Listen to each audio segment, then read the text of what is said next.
Welcome to Learning How to Learn, Episode 3. I'm your host today, Jack Brewer, joined by guest and sociologist Vanessa Walilko. Learning How to Learn is a video series from EFR in which we talk to qualified individuals about ways to separate accurate information from a sea of misinformation and unverified assertions so that you can learn the most about the topics that matter to you the most. Vanessa Walilko earned her bachelor's in science and sociology from DePaul University while contributing to an assessment of the Cook County, Chicago domestic violence program. Her thesis, titled Beyond Feminisms, Refocusing the Women's Movement Through the Lens of Liberation, was published by Emerald Group Publishing. Vanessa's areas of expertise include public relations and implementing ethics policies and procedures. She has previously been interviewed by EFR's Erica Lutz and me about domestic violence, online misinformation, and predatorial behavior in research and civic communities, among other topics. Vanessa is well informed on the subject at hand and provides keen insight. I hope you'll enjoy the interview and thank you for joining us. Thank you so much for joining me today, Vanessa. Thank you for having me. Now, when you first see an online narrative or a story in the media, what kind of things initially come to mind about how to learn more about the subject matter? So I guess when I approach anything, I think there are a couple things that come into play. So I have a natural curiosity. I don't just take anything at face value. I also have a certain tenacity. So if something doesn't seem right from the outset, or I just get like a little feeling something's wrong, I will chase down and do whatever it takes to find the sources or to find the real information behind the story. And what also helps me is that I have a willingness to be wrong, right? Like when I was in undergrad, I took a sociological methodologies course, and the professor, first day, he says, in science, you never prove anything. You only disprove and you fail to disprove. And that paradigm has helped me with all sorts of research, because you're only ever looking at the best working model, and that can always be turned over with new evidence. So if I come across a news story and something doesn't seem quite right, something isn't adding up, even if it's something I'm interested in, but I notice something might seem a little off, first I look at who's published it, who's published this particular story. Because I feel like I see this all the time on social media, where there will be a screenshot of a particular story, and there's no source mentioned, there's no link back to the initial article. So I think, okay, who found this? Where is this from? And have other publications posted it? So one of the examples I can think of, there is an account on Twitter called Outbreak Updates, and they talk about COVID, but they also talk about bird flu and measles and TB. And this was last year. They posted something about human-to-human transmission of bird flu, and it was setting off all sorts of alarm bells on Twitter. But again, it was a screenshot of an article, and sometimes that happens, but usually the next tweet is a direct link. That was not there. So immediately I knew, okay, if I can't reference the source and no one else can reference the source, how do we prove this is real or not? And so then I took the title and I threw that into Google. And the only things that came up with that particular title were clearly spam websites. The term for it is pink slime. So it's websites purporting to be talking about the news, but Either it's just a strange kind of copy paste, maybe translation from different news sources.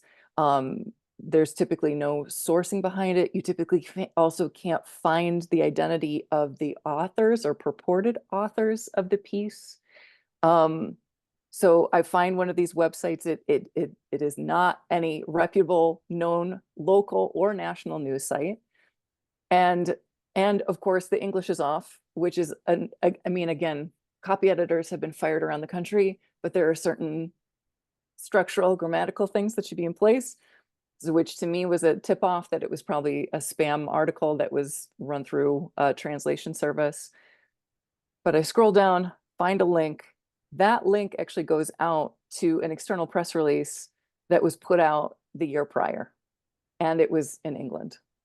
So all these people who were worried about human-to-human transmission in the US, okay, you actually find it.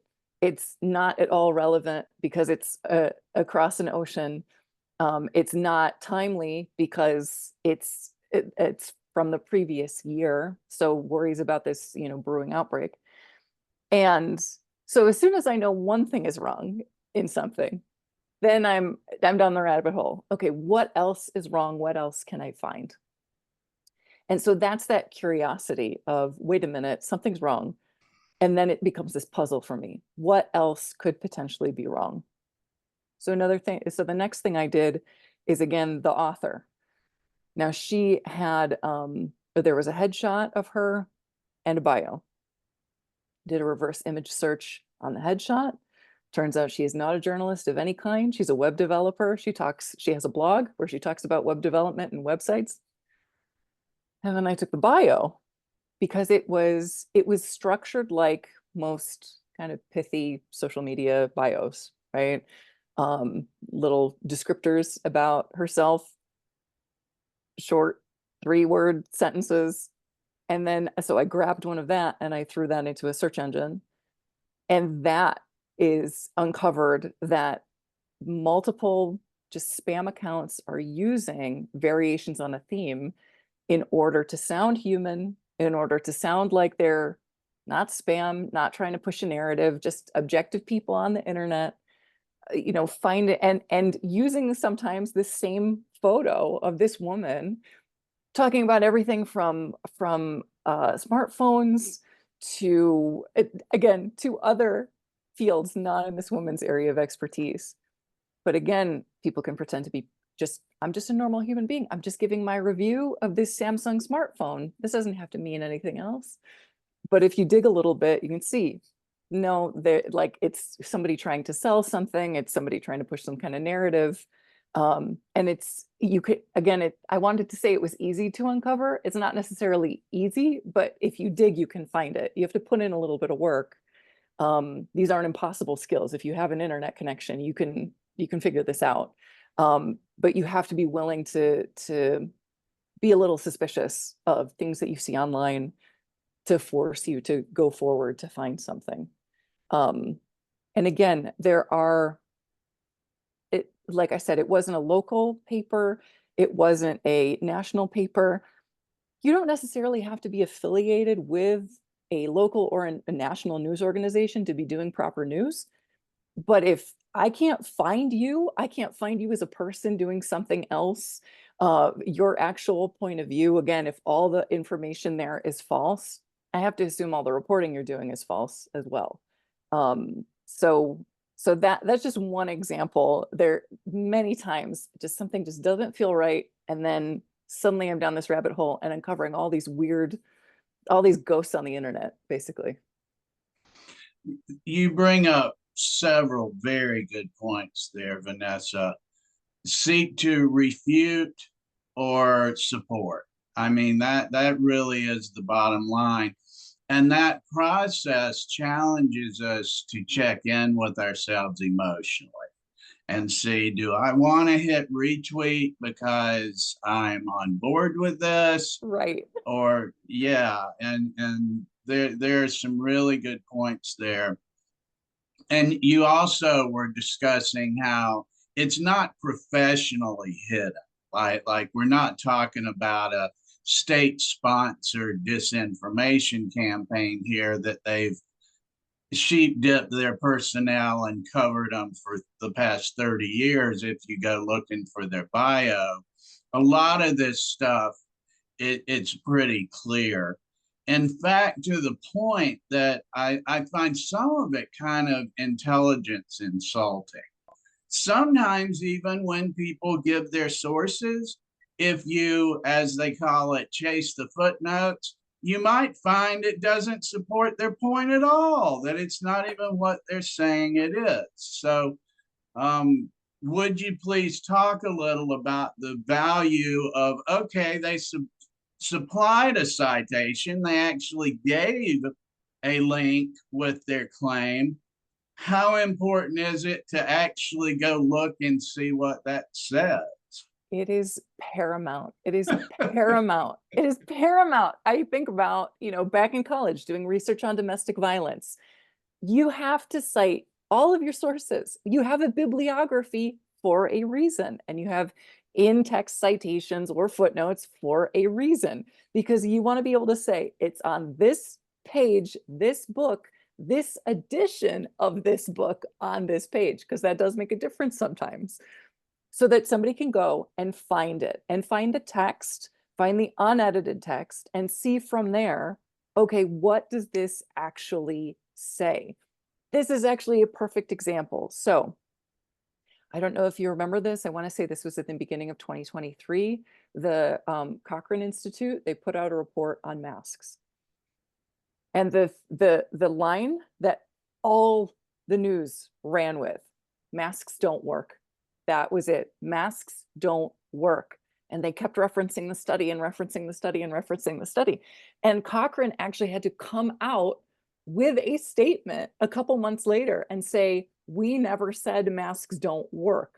If you look at the paper and you even look at the summary, you don't even have to read the paper. You just have to read the summary. They say all of the mask studies that they've been able to find, there's been no consistent methodology. It's been really difficult to get people to mask consistently throughout the study. And so they haven't been able to find studies with good methodology to show that masks work. That's literally what it says. It's not, oh, masks don't work. But people who didn't want a mask, or who, didn't believe that it was a dangerous virus anyway, they wanted proof, right? They just wanted to hold something up and say, oh, look at what this study said. It's like, that's not actually what the study said at all. If you read it, if you looked at it, because again, what's interesting about that study is it exposed the problem with doing meta-analyses. It exposed the problem with having, again, different methodologies for different studies. So you have to, again, chase the footnote, look at the actual study, look at the actual words that the researchers are saying, and not just researchers. This goes for anything. I mean, how many times do you see a photo of like Abraham Lincoln, or maybe Schopenhauer, or somebody else, and there's some Einstein, that's another one, and there is a quote attributed to that person that you cannot find in any of their work anywhere. So it's really easy to say, oh, this intelligent person, this person you admire said something really profound. Oftentimes it's somebody else, or somebody just made it up.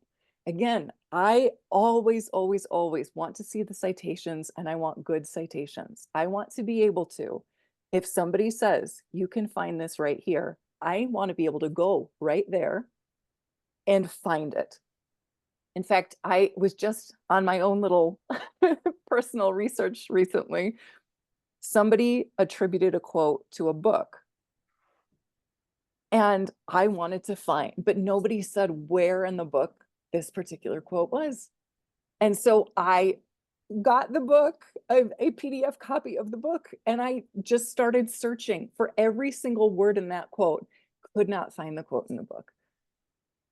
This quote has been repeated multiple times on multiple sources attributed to this author. I cannot find the actual citation for this quote. So again, it's you can't, I think this goes into what you were talking about too, like that emotional response, especially when you believe something or you believe in something. you want to find evidence that supports that belief, to the point that you are ignoring reality sometimes, which is again, did your favorite author say this beautiful thing, or did somebody else, or did somebody summarize or incorrectly summarize something they said and came up with a nice turn of phrase? Again, to me, that matters. Attribution matters, because with science, right? The whole point of describing your methodology when you're doing a scientific experiment is that it is then repeatable, because that is how something goes from a hypothesis to a working theory. It is preponderance of evidence. It is repeatable studies over and over. Similarly, with literature, if you're saying, or even with like government documents and certain more esoteric subjects, right? Okay, this person said this at this date and time, here's the report. I want to be able to go and find that report and see, oh, am I coming to the same conclusion based on what the text says, not what somebody's wishful thinking about what the text says. So again, as primary sources, the original sources are so important for research, because unfortunately, people can say anything about anything, and unless you're following up to look for it, again, they could be inventing things out of whole cloth. Sure, sure. And I tend to think most people are generally honest. They are giving an honest interpretation of how they remember what something said, or what their takeaway was from an article or a book or a FOIA document. I think, though, that it's important when we get into authors and analysts and people that present themselves with credentials, as if that in itself is supposed to make their opinion of a book or a document more significant. And I'm not just talking about PhD or doctor here. I mean, assistant to the director of this agency or that agency, they of all people know better. And see, that to me is a red flag in itself. If you had a career as an intelligence analyst and you just want your assessment taken for fact as compared to showing me how you arrived at it, that in itself tends to make me think they can't show a valid paper trail, or at least a public paper trail, because I don't consider myself a journalist. I consider myself a researcher that likes to write about things and interview people. But I've reached out to enough people to know that when they're proud of their work and they're excited about it, they're eager to have a writer or an audience that's willing to connect the dots. They're eager to say, thank goodness someone asked, let me show you how I came upon this and how it developed.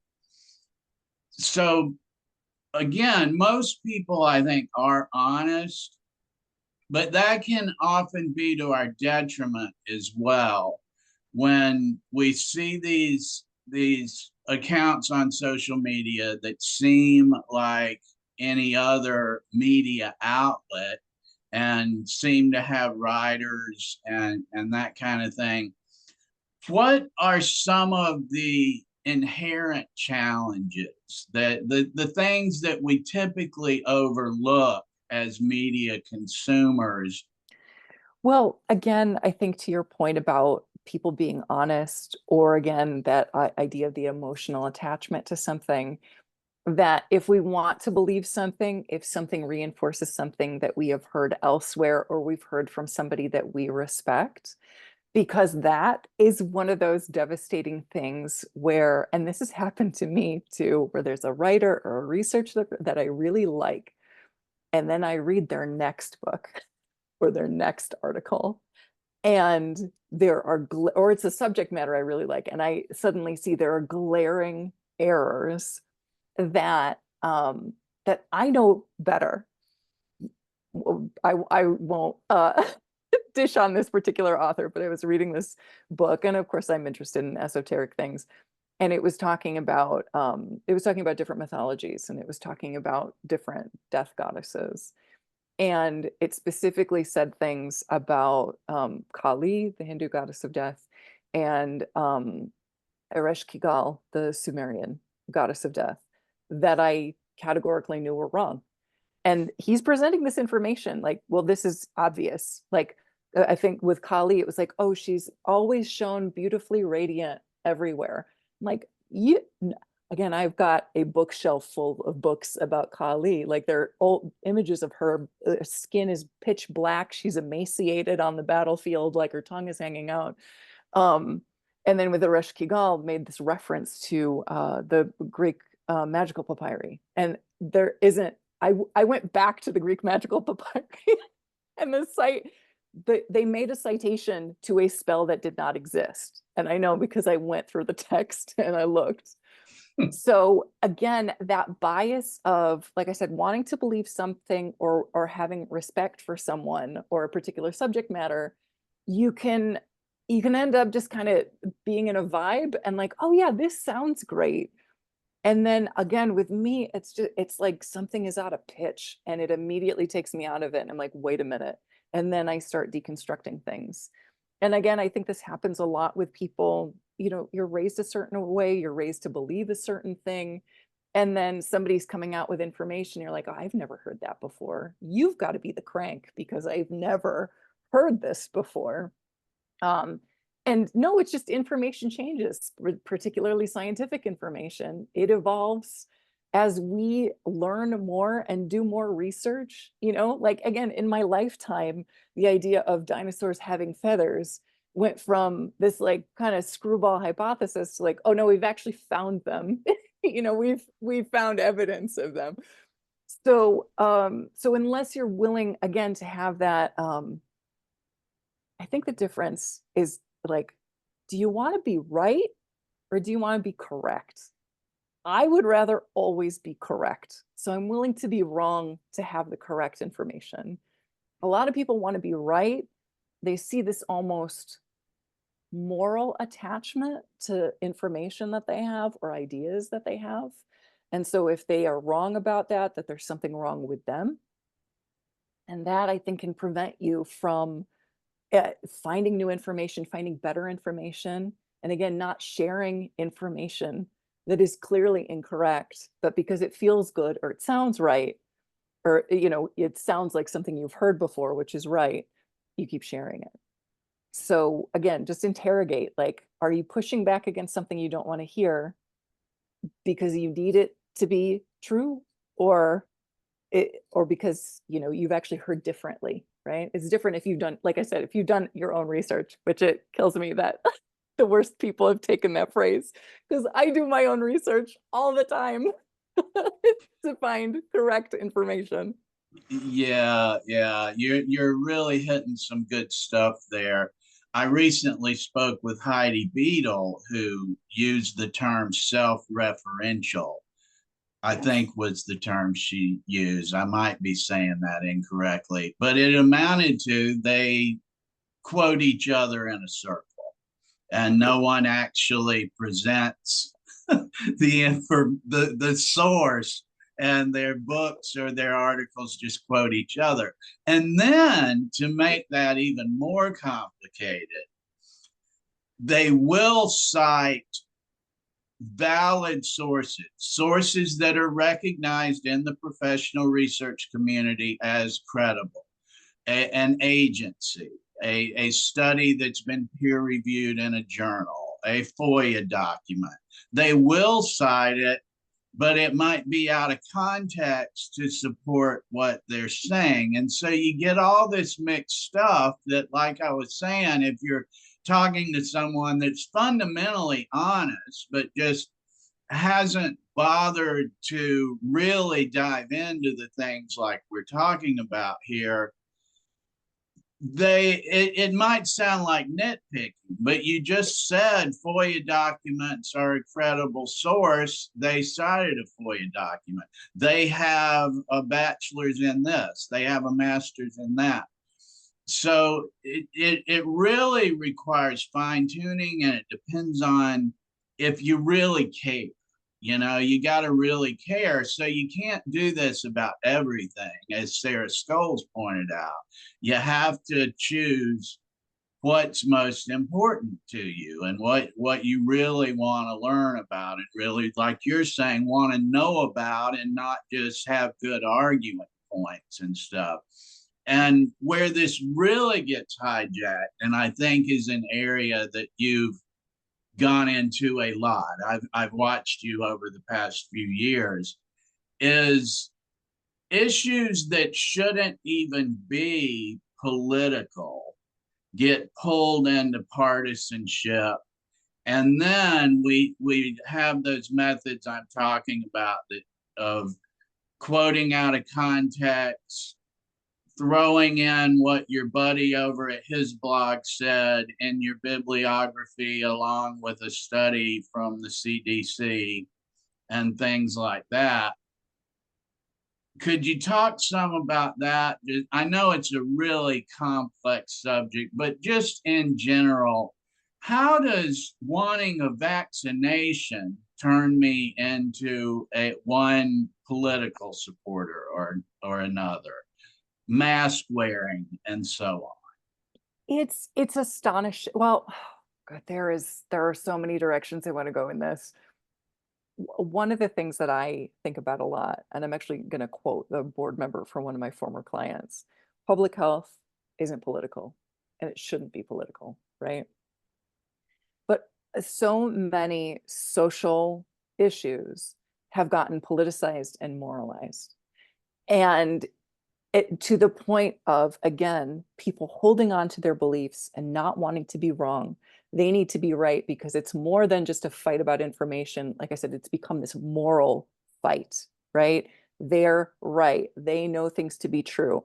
They are good. That's why they do the right things.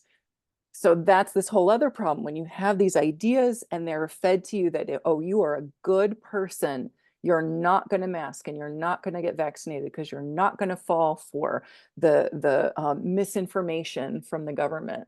And I want to be like super clear here. There was so much inconsistent messaging at the beginning of the pandemic. I am truly not surprised wherever people fell initially. But now, again, I think it's back up, but the NIH PubMed, it was down for most of the weekend. There are over 400,000 studies about what COVID does to the body, right? You want to ignore all those? That's your business. But then don't claim that you know the truth, right? Because again, it becomes this weird thing where people are citing blogs, they're citing conspiracy sources, they're citing not science. If you want to cite science, you want to show me science, you want to show me studies, that's one thing. If you're citing these people with alternative information, and I feel like it's very similar to the UFO community, where the lack of studies somehow becomes evidence. The lack of evidence is evidence of the truth. That makes no sense. That makes no sense, but it somehow gets like absorbed into the community of this idea of, oh, well, that they're suppressing the truth. So the fact that we can't find anything to prove what we're saying or evidence of what we're saying, that's somehow evidence. Like, man, talk about like these circular logic, right? So it becomes really hard to untangle a lot of this stuff, because again, people want to be good, they want to be right, they don't want to be correct, they don't want to look at the correct information, and they're not citing things properly, or they're not sourcing things properly. Like, I was thinking also earlier about how I know this person. She started a blog probably 20 years ago at this point, some kind of like hard right, like probably proto Tea Party kind of stuff. And she posted something that was this anti-environmentalist blog. post, right? This argument, anti-environmentalist argument. And one of the links that she used as a source was this random woman's blog about how it was fun. And literally, I remember this because it was so absurd. She's like, go ahead and burn tires on your yard. The earth was fine before us. It'll be fine. Like, you mean to tell me that if every household in the US started burning tires on their lawn, that everything would be fine? Show me evidence. Show me evidence if you're going to make a claim like that, right? And again, she had no sources for what she was saying, but somehow this blog post was being used as supportive evidence for this argument. Are you kidding me? Like, look, I again, if you want to make an argument, if you can make pretty much any argument, find your sources, cite your sources, and also make sure, again, as I mentioned with the Cochrane review, that the sources are telling you what you're saying. Are they actually saying what you say they're saying? Because, and again, provide the link, provide the source, provide the direct citation where it says this thing you say it's saying. Because again, I want to be able to go back and take a look. That's how a lot of misinformation, or because again, too, just because something has been published in a medical journal or a scientific journal doesn't necessarily mean it's good science. A lot of studies have been retracted because somebody saw that data and said, this doesn't smell right to me, and went and did their own research, their own analysis, and got a lot of these things debunked. So again, I'm not saying like, okay, well, this is exactly how it is, but you have to be willing to like do the work to prove what you're saying. I think too many people feel very comfortable saying all sorts of things, not having any evidence to back it up. And then when they get called out on it, again, they get defensive. And that to me too, when you're talking about like credibility of sources, especially people who are telling you things, what is their reaction when you tell them that they're wrong, that the information they're giving is incorrect? Is it, oh, let me go back and take a look at this information? Because if you're a credible researcher and you have done something incorrectly, to your point about like people being excited about the research that they do, I mean, you've seen this on EFR, right? I'm like, let me show you these research rabbit holes I went down. Let me show you step by step, every step I took to go from here to here. And so if I'm incorrect in any of those, I want to be corrected. I don't want to share incorrect information. But again, if you confront somebody with evidence, hey, you've been sharing this study, you've been sharing this FOIA document, you've been talking about these particular subjects, here are books, studies, the actual document, somebody else's analysis of this document, whatever. Do they take those sources under review, or do they get defensive and attack? Because one is a sign of a good researcher and the other is a sign of somebody who might be trying to pull the wool over your eyes.